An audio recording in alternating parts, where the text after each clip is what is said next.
वन्दे ब्रह्मपुराधिपं श्रीसहजानन्दं च मूलाक्षरम् श्रेयस्कारणसद्गुणैकनिलयम् श्रीप्रागजिह्वावत ब्रह्मोपासनधारकं गुरुहरिं यज्ञं तथा योगिनं प्रीत्येवं प्रमुखं महन्तमनिशं श्रीजीस्वरूपं मुदा મહિમાનો મહિમા પ્રવચન માળામાં આજે 13મી જૂન 2025 શુક્રવારના દિવસે તમામ સંતો હરિભક્તોને મારા સાષ્ટાંગ પ્રણામ. જય સ્વામિનારાયણ. હેપી વચનામૃત દ્વિશતાબ્દી મહોત્સવ. હેપી પ્રમુખ સ્વામી મહારાજ શતાબ્દી મહોત્સવ. છેલ્લા ઘણા દિવસોથી આપણે ખરા ભક્તનું વચનામૃત સાંભળી રહ્યા છીએ.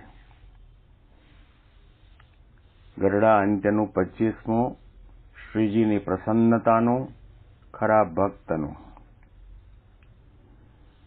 શ્રીજી મહારાજના દિલ દિમાગ અને રોમ રોમની અંદર જે વાત ગર્ભિત રીતે બેઠી છે એ વાતને મહારાજે કૃપા કરીને સંતો હરિભક્તો આગળ વ્યક્ત કરી છે. મહારાજે કહ્યું, ખરેખરો ભગવાનનો ભક્ત કોને કહેવાય? આપણી ભ્રમણા દૂર કરવા માટે અને સમાજના કેટલાક બુદ્ધિજીવી લાખો લોકો છે એની ભ્રમણા અને વિટંબણા દૂર કરવા માટે મહારાજે ભગવાનના ખરેખરા ભક્તના લક્ષણો કયા છે. મહારાજને આપણી પાસે બીજી કોઈ અપેક્ષા નથી. એમને આપણા મોટર, ગાડી, બંગલા, રિદ્ધિ, સિદ્ધિ એવું કંઈ જોઈતું નથી. એમને એક જ અપેક્ષા છે કે આપણે ભગવાનના એકાંતિક ભક્ત થઈએ. અનાદિકાળથી જીવ સાથે જડાયેલું અજ્ઞાન દૂર થાય, અહંતા મમતા દૂર થાય, કામ ક્રોધાદિક દોષો ટળે બળે, જીવભાવની અંદર વર્તતા આવ્યા છે એ દૂર થાય અને બ્રહ્મભાવ સિદ્ધ કરીને ભગવાન પુરુષોત્તમ નારાયણની એકાંતિકથી ભક્તિ કરી શકીએ એવા બનાવવા માટે જ મહારાજ અક્ષરધામમાંથી આલોકમાં પધાર્યા છે. એમણે પોતાના સ્વહસ્તાક્ષરે પત્રમાં લખ્યું કે दूसरा जो अवतार है वो कार्य कारण अवतार है और मेरा जो अवतार है वो अनादि अज्ञान के नाश के वास्ते हुआ है. पुरुषोत्तम मैं मनुष्य जैसा बना हूं, जीवों का कल्याण करने के लिए आया हूं. अनादि अज्ञान हूं ने मारू, अनादि अज्ञान देह भाव, અનાદિ અજ્ઞાન જગતને સાચું માનીએ છીએ અને સંત અને ભગવંત અને ભગવાનના આદેશોને આપણે સત્ય માનતા 100 વખત વિચાર કરીએ છીએ. આ અજ્ઞાન. ખાલી હાથે આવ્યા છીએ, ખાલી હાથે જવાના છીએ, તેમ છતાં પણ ધન, સંપત્તિ, સત્તા, વૈભવની પાછળ દોડ કરીએ છીએ. આ અનાદિ અજ્ઞાન. આપણે દેહ નથી, આત્મા છીએ, છતાં પણ દેહ ભાવમાંથી બહાર નીકળવાનો આપણને વિચાર સુદ્ધા નથી આવતો. દઢપણે આપણને એવું માનીનતા થઈ ગઈ છે કે મારું નામ આ છે, મારું ગામ આ છે, મારું દેહ આ છે, મારી જાતિ આ છે, મારા માતા પિતા કુટુંબ કબીલા ઘર પરિવાર આ છે.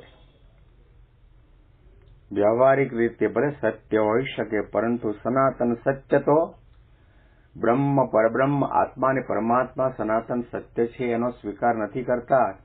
એ અનાદિ અજ્ઞાન. અનાદિ અજ્ઞાન હટી જાય પછી તમે ગમે તે કુળમાં જન્મ લીધો હોય તો પણ તમે ભગવાનના ભક્ત છો. ભગવાનની માળાના માણકામાં તમારો નંબર લાગે. પહેરવાના ચપ્પલ કે જૂતિયા પણ ન હોય ને રહેવાનું ઝૂંપડું પણ ન હોય તો પણ ભગવાનના ભક્ત. વેદો, ઉપનિષદો, શાસ્ત્રોના મંત્રો, શ્લોકો ગાતા, બોલતા, વાંચતા, લખતા આવડતું ન હોય તો પણ તમે ભગવાનના ભક્ત. તો ભગવાનના ભક્ત થવા માટે અહંતા, મમતા દૂર કરવા પડશે. અજ્ઞાનને ટાળવું બાળવું પડશે. દેહાભિમાનમાંથી મુક્ત થવું પડશે. એટલા માટે મહારાજે ભગવાનનો ખરેખરો હરિભક્ત કોને કહેવાય કે એના દેહમાં દીર્ઘ રોગ આવી પડે, અન્ન ખાવા ન મળે, પહેરવાના વસ્ત્ર ન મળે, ઘણા પ્રકારના દુઃખ આવે અને સુખ પણ આવે, એની અંદર પણ એની ભક્તિ, ઉપાસના, શ્રદ્ધા, નિયમ, ધર્મ, ભક્તપણું એમાંથી લેશ માત્ર પણ એમાં ઓટ ન આવે, પાછો ન પડે, ત્યારે સમજો કે ભગવાનનો ભક્ત છે. અને એ આવી વિપરીત કસોટીની અંદર પણ મહારાજે કેવું રતિવા સરસ થાય, પાછો તો ન પડે, પણ જેમ જેમ પરીક્ષા થાય, જેમ જેમ કસોટી થાય, જેમ જેમ દુઃખ આવે,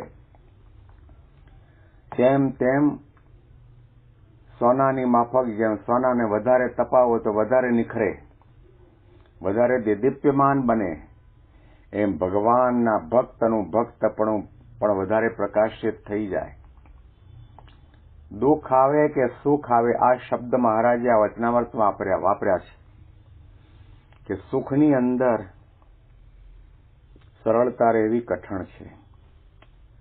સત્તા મળે ને દિનાધીનપણો રહે, બહુ કઠણ કામ છે. માતા, પિતા, કુટુંબ, કબીલાનો ત્યાગ કરી, પંચ વિષયનો ત્યાગ કરી ભગવા વસ્ત્ર પહેરીને બેઠા અને થોડા વર્ષો પછી કદાચ એ વ્યક્તિને કોઠારી પદ મળે અને ભંડારી પદ મળે અને સંચાલક બનાવે ને નિર્દેશક બનાવે ને